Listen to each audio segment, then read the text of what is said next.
Mabule, my people out there. Hey. And the pretty massive and sec garçon also. Did I say it correctly, sir? Yeah, you did. Yeah.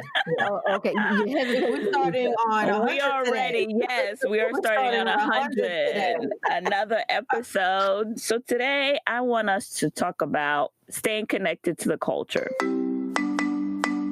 Sac passe. You're listening to Unfiltered Limin with BLT. Every week, we will reflect on our journeys on trying to navigate between our parents' traditional culture versus American culture. We are your hosts, Bertide, Lisa, and Terry. No one's talking, so let's get unfiltered. How do you ladies stay connected?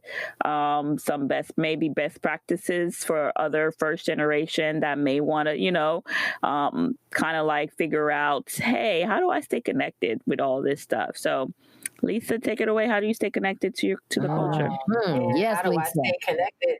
I stay connected by never getting disconnected. Hey, that's good. Sorry, let me take a sip. That's the other part of being connected. No, but not for me. Oh man, let me tell you, I love my culture. I am so how do I stay connected? I tell you what, one thing that I remember my dad always said is to always keep music playing in the house. Now, I grew up always having music playing in the house because there's always a fete going on. But, even when I'm home, the Saturdays, cleaning in the house, put some calypso on. Sometimes I spend half the time dancing opposed to cleaning.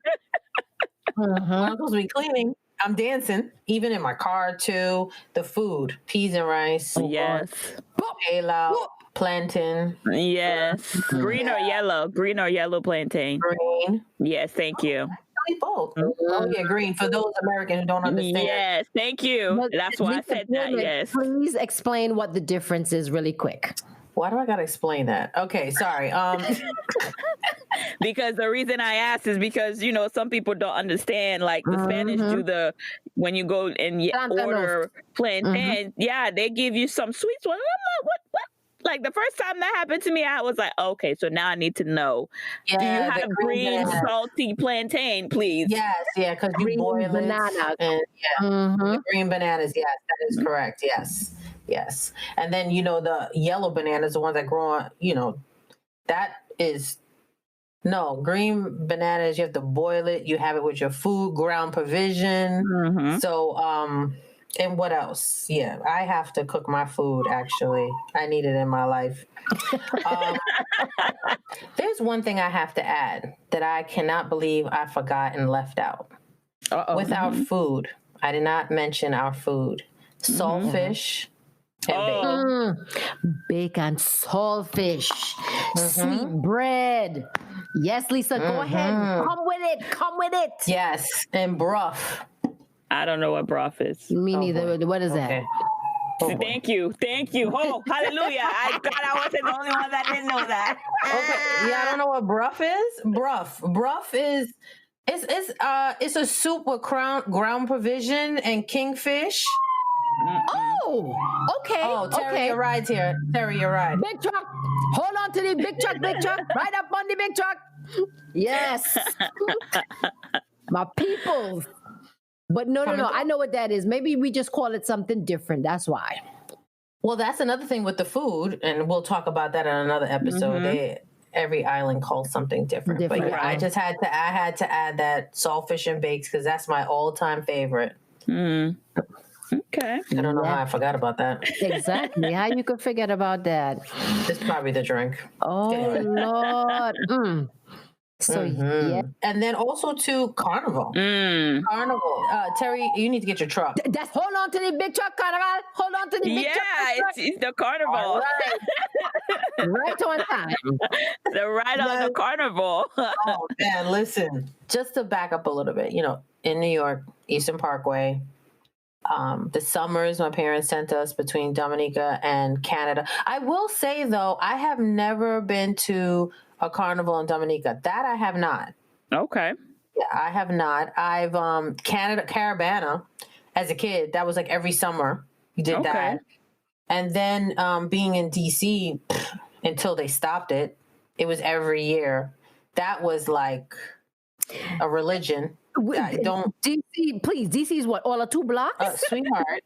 No, it's not. Okay, then my bad then. What DC? You obviously haven't been to DC Carnival if you think it's 2 blocks. My mother she would come to DC Carnival, but I heard it wasn't no big, it ain't. It was more than two. It's not Brooklyn. First of all, nothing's like Brooklyn. And it's not Trini, and your mom is coming Trini. So no, yes, I figured no Carnival. But it's more than 2 blocks. I mean, okay. Okay, Lisa. All right, then 5. All right. Yeah. No, girl, you had tried 20. I had to chip down the road with my rum to keep me all the way through. Oh my goodness! Baltimore Carnival too. Mm-hmm. Until they changed it, that was a marathon. The one back in the day was a marathon. Oh my God, it was long. Wow, it was long. Yes, it was long. I did experience Baltimore Carnival not too long ago, and my only disappointment, because being from the island, they do carnivals. I as a little kid, everybody get out the street, the different bands, they have their different nights and they have a big thing, but it goes late. Baltimore Carnival ended what time? I'm like, this is not what y'all doing. It's yeah. the lights just came on. What y'all talking about? It's time to go. What? Yeah. That's the only thing I would have to say, because in Carnival, as kids, that was the time where you were like, oh, we get to stay up late. Yep. You don't worry about this. Like, whenever the people are done, like when the bands are tired, that's when it's done. Like, ain't nobody telling them, oh, it's done. Is whenever, okay, everybody tired from dancing or they drunk. Here, it's like they shut it. What's all about? They shut what down? What are you doing? Yeah, so that's the only thing. Yeah, just, I have to keep a pulse. I mean, and also family.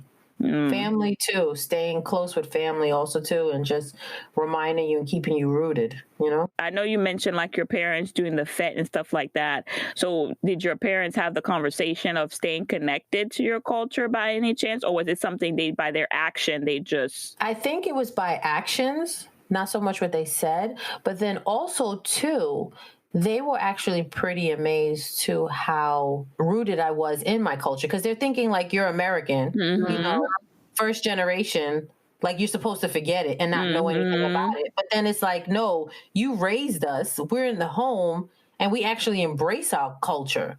I mean, to the point, family functions, if it fell on a carnival day, I wasn't going.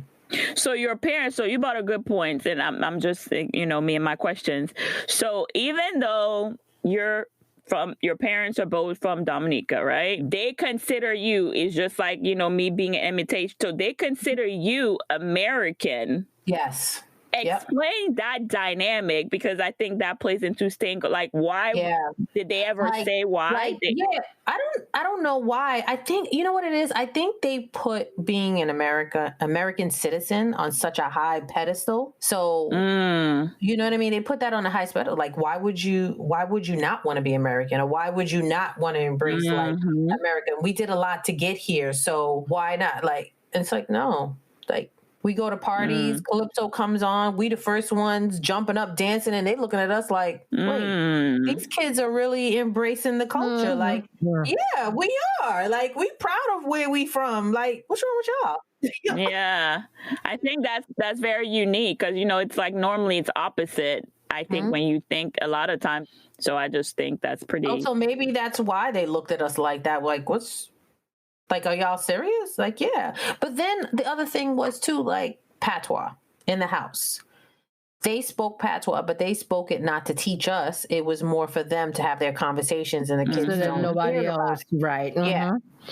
So the thing is that as we got older, I'll never forget, I think it was at my cousin's wedding, and my dad was sitting around and talking to some other older family members, and they were so, again, in awe that we're just embracing, jumping up to Calypso and everything.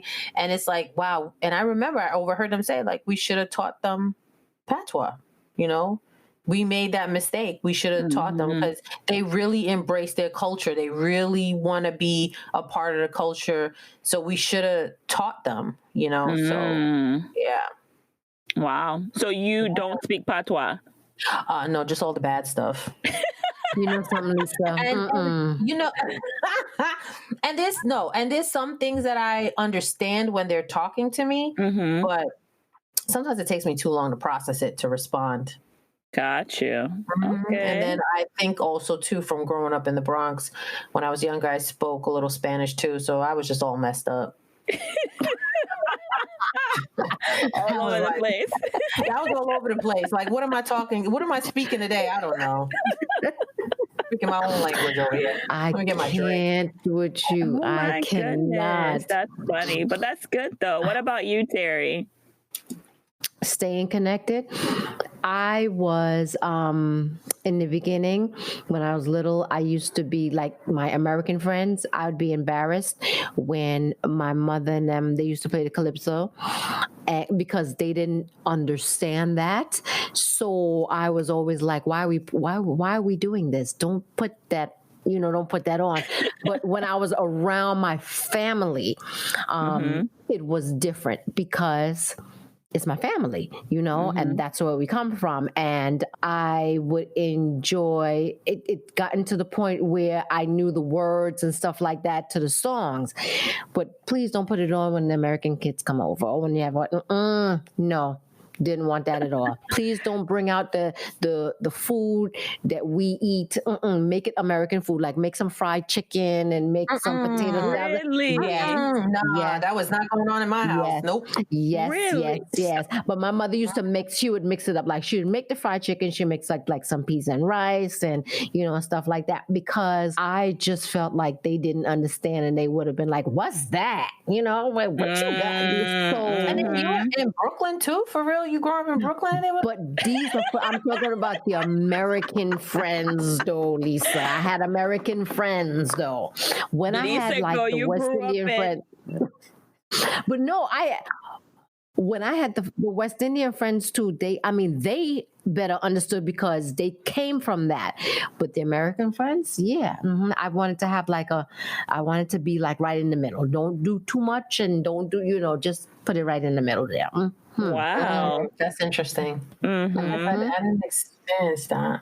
What else? It's not until I started to get older, like when I was graduating from high school, really, that's when I really started to like who I like where my family came from, and really understood it. Because again, my family they never sat down and this is where we came from. It started from, this, and your grandfather was this, and it wasn't that. And I think the big lesson was when I went to Trinidad, when I was 18, my mother said, "You want to go to Trinidad for Carnival?" She said yes.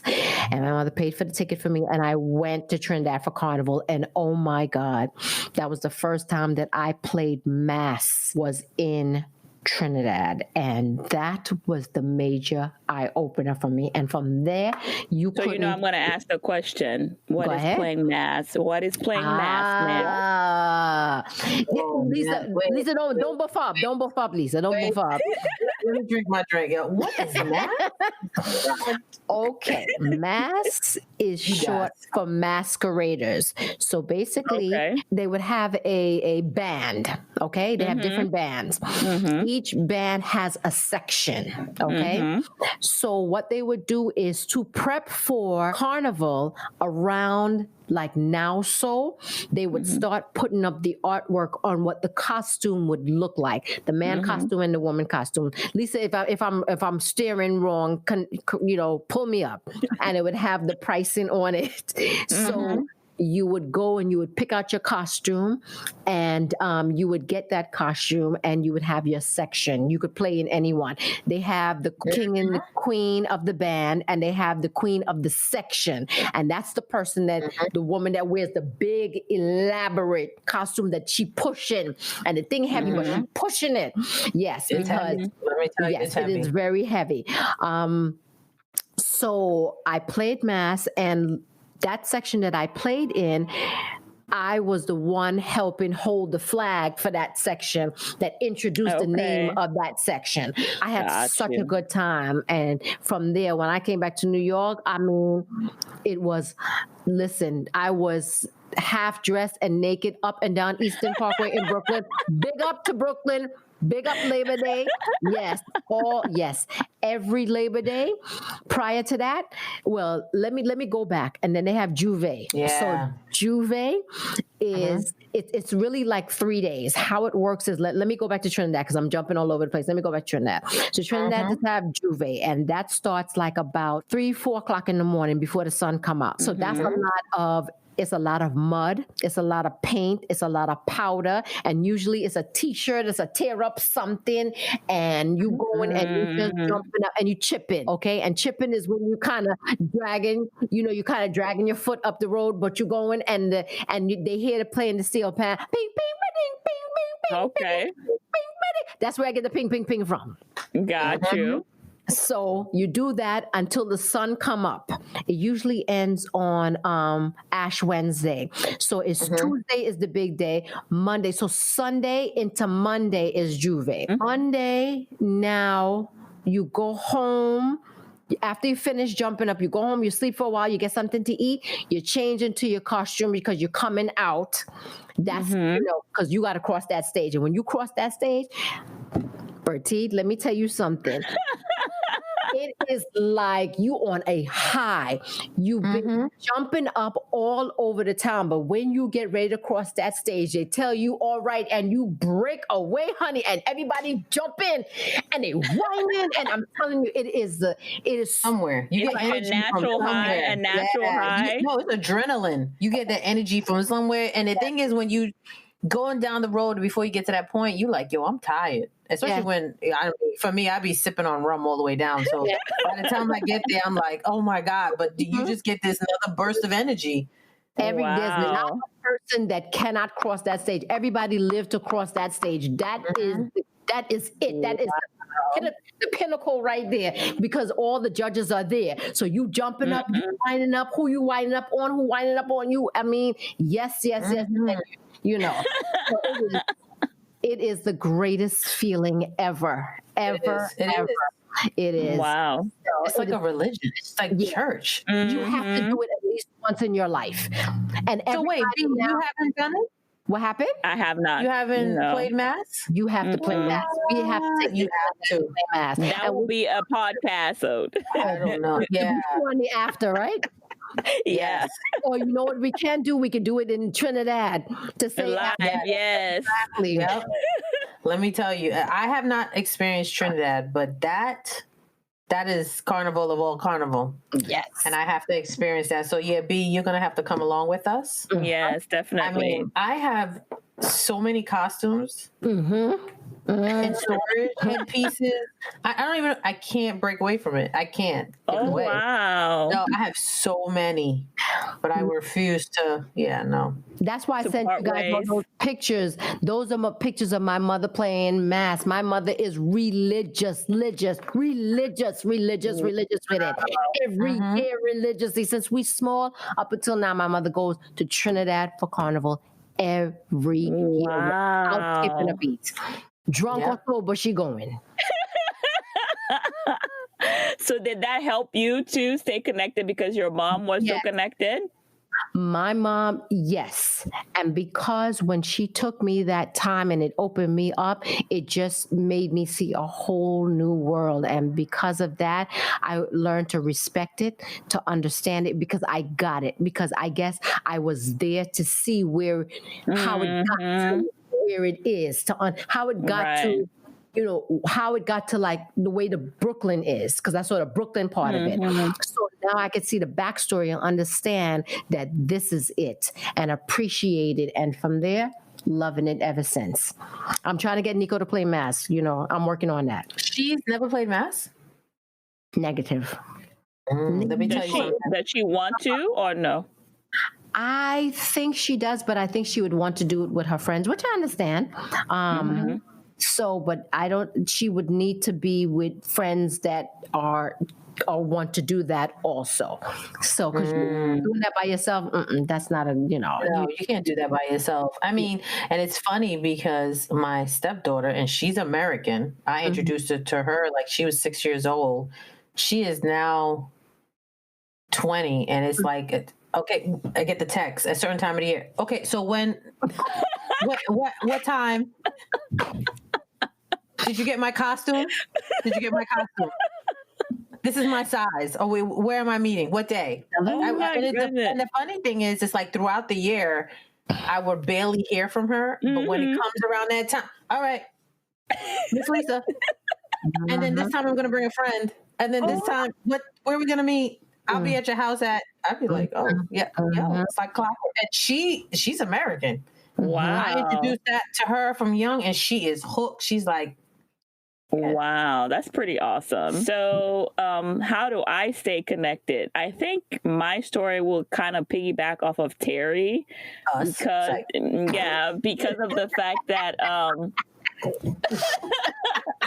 Terry, just a little bit, only because like you, Terry, not understanding the whole dynamic and background of the Haitian culture. So the other thing too is my parents were 7-day Adventists. oh, See, I ain't have to say nothing. Y'all understood what I meant. podcast over. So there was a lot of things that we couldn't do, a lot of things that we couldn't listen to, you know what I'm saying? So part of, the culture, like, so when we went around with other family members and they did parties, you get exposed to the music, you know what I mean? And things like that. But they were really strict. The food, rice and beans, plantain, they griot for all my Haitian friend. Griot is like fried pork chopped up. Pickles, like pickle, you know what I'm saying? There's different things. They call it fritai. That's what it's called. But yeah, so the food, yes, we were exposed to the food. That's all they cooked. So that helped us stay connected. And then, like I said, we were around a lot of, Haitian family members, friends, and things like that. And we learned how to speak the language from, the people. So, an observance that helped me learn the culture and staying, connected. But the other thing that has helped me now stay more connected is because growing up, because I didn't know a lot about like my family's history, the dynamic. So I was like, oh, I need to do a family reunion. So I started doing my family reunion to learn more about the culture, to learn more about my family. And that's when part of the conversation and talking to my cousins and talking to people and asking questions, that's when I learned a lot more about the culture, about like why they're so, you know what I'm saying? The pride, different things like that. But it was like, I had to find out for myself, in a sense, you know what I'm saying? Even though like I grew up with the people and stuff like that, but again, going back to not understanding not having the conversation, and then my parents being, you know what I'm saying? So again, me being the rebellious child, I wanted to, I wanted to listen to the music. I wanted to know a little bit more and understand a little bit more. That they hung around other Haitians, so they didn't hang around Americans. They didn't, like you guys were saying, we're not going over Americans' house. So a lot of times if my mom had to do something, we were staying with family members, you know what I mean? So all those things of just being around in the community helped us stay connected, that now I appreciate. When I was younger, I didn't appreciate it. Now, I didn't have the experience of being embarrassed about the food or anything like that, like you, Terry, had. But I did. I did have the. So I will tell myself, I did have the embarrassment of like my mom not speaking English in front of my American friends. You know what I'm saying? So did you have to translate between? And just like, because you think you're in America, she should know how to speak English. And now, your friends are making fun of you, not understanding, why doesn't she speak English? Those kind of things kind of I was like, okay, really seriously. And then, and like you said, with your friend at school, like the job my mom had was not what my American friends You know what I mean? It was like more, again, you're coming to a country, you don't speak English, so the jobs that they got, the level of the job, you know, you get made fun of. So the level of, like you said, being a janitor or being a dishwasher, different jobs that you felt like, okay, that's embarrassing, because my American friend, their parents, you know what I'm saying? My mom didn't drive. So that was the other thing too. So there was a lot of things that I was like, oh my Lord, like seriously, this is what I got to deal with. But now, you know, I appreciate that they work really hard. But back then I didn't understand, like, why you can't learn how to drive. Why can't you just learn how to speak English? Why can't you just be normal? You bought me, like, why can't you get a better job? You know what I'm saying? As a kid, those are the things that you're looking at, you know, your American friends and their parents, and you don't even know what they're dealing with in their own household, but you just be thinking like, you know, you're just thinking like, okay, like, why can't we be just normal? What is normal? Exactly. So that helped us stay. And then in Guadeloupe, before I came to America, again, I did experience carnival in Guadeloupe, like watching it on the side street. There was kids, older kids that, you know, that was in the household, and they participated in the band. So that's how, like, I know the different bands. And there was like one band that everybody wanted to watch all the time. And I think they were part of that band. So we used to go, you know, watch them, you know, you following them. So as a kid, you're following them and stuff like that. So that experience, I've had experience in that aspect with carnival in Guadeloupe, and just, you know, having that. And so, yeah, I think that's how I pretty much stay connected. And now speaking a different language, I think is pretty cool. That is my how I stay connected. It's just now you're connected to us. Exactly. Connected together. And similarities very too. Interesting. Yes, there's a lot of similarities. There's a lot of differences, but it's just interesting how our perception is of, you know, of things, and how we saw it through our eyes. And now as adults, you know, we're like, geez, you know, I mean, it wasn't that serious, or it wasn't that deep, or I just didn't get the full understanding. And then our parents really weren't that much help, because I think themselves, they didn't know how to be able to help us to navigate also. So, but here we are. Hold on to the big truck. Line up on the big truck, big truck. Okay, Bacchanal Queens. We don't hear. I was like, I don't hear a truck. I don't hear a truck this time. Listen, anytime Trinity to say, hold on to the big truck, is some truck somewhere. Line up on the big truck, big truck. All right, it's Bacchanal, ladies. The Bacchanal Queens. We're going down the road. Okay, so this has been a great episode. À la prochaine, le peuple. Thank you for joining us this week on Unfiltered Limin with BLT. Check us out on Instagram, Twitter, and join our Facebook page at Unfiltered Limin with BLT. As always, subscribe to the show to catch every new episode, and leave us a review so we can continue to bring you fresh, exciting content. See you next Thursday, same time, same station. Unfiltered Limin with BLT is edited and produced by Unfiltered Limin with BLT.